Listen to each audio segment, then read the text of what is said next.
Hello students, I'm going to be doing some examples for you. This will be the first one. We're still not getting past section 11.1 because there's a lot of math in here that I really need you to understand before we move on to 11.2, which is going to cover more stoichiometry.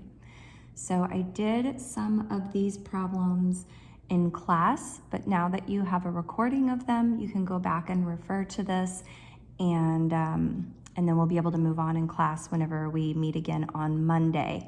So use this, make sure you understand this as you're doing the homework for 11.1.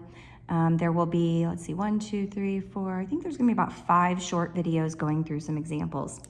Let me know, you can email me if you have any questions, but I'm gonna try to do these problems for you so that you can understand it a little bit better.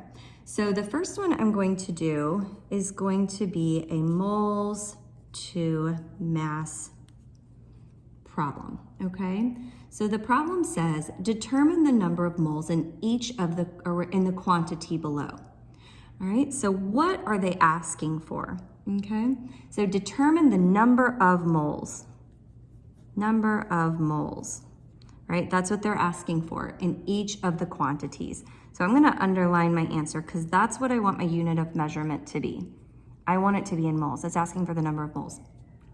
So the first problem I'm gonna do, the given quantity is 125 grams of, you know what, I think we did this one in class because I remember Noah telling me that we had sulfuric acid, which was an amazing observation.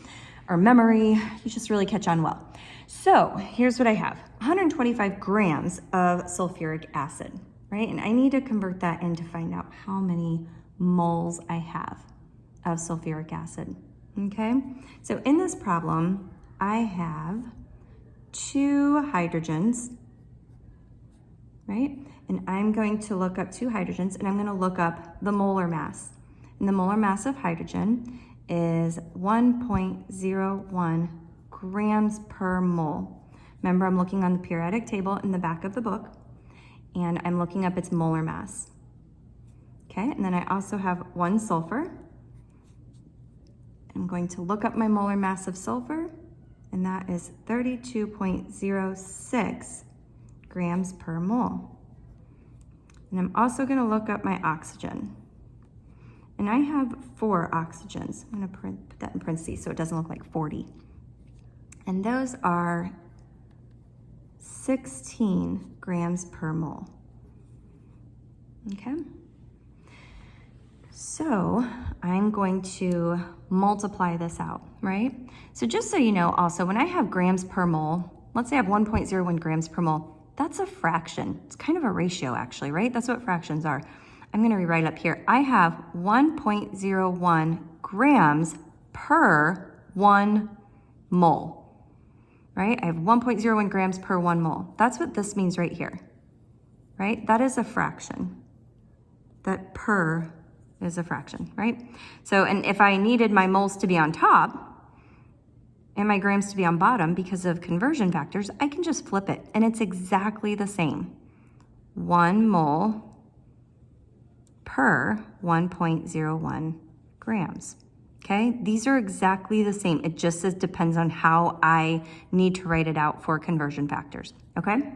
So I just wanted to cover that real quick. So whenever I multiply this out, I have 2 hydrogens, and I'm going to multiply it out times my grams per mole, and that's going to give me 2.02 grams per mole.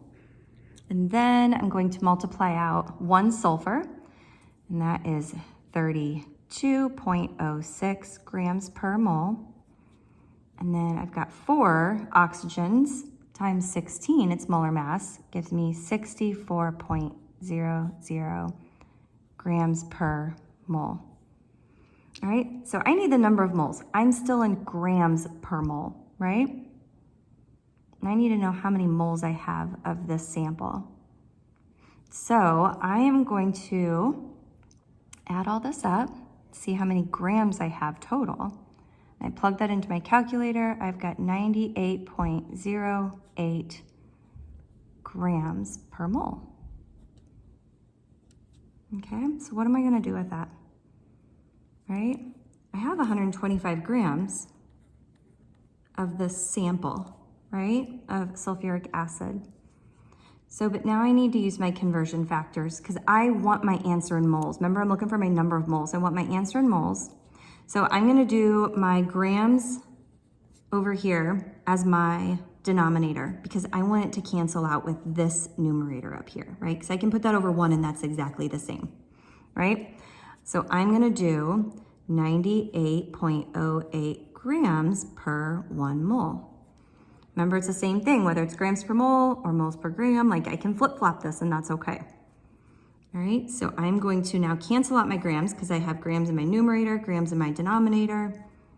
And then I'm going to then do 125 divided by 98.08. I'm going to plug that into my calculator and I end up with 1.27 moles of sulfuric acid. Okay, this is my answer.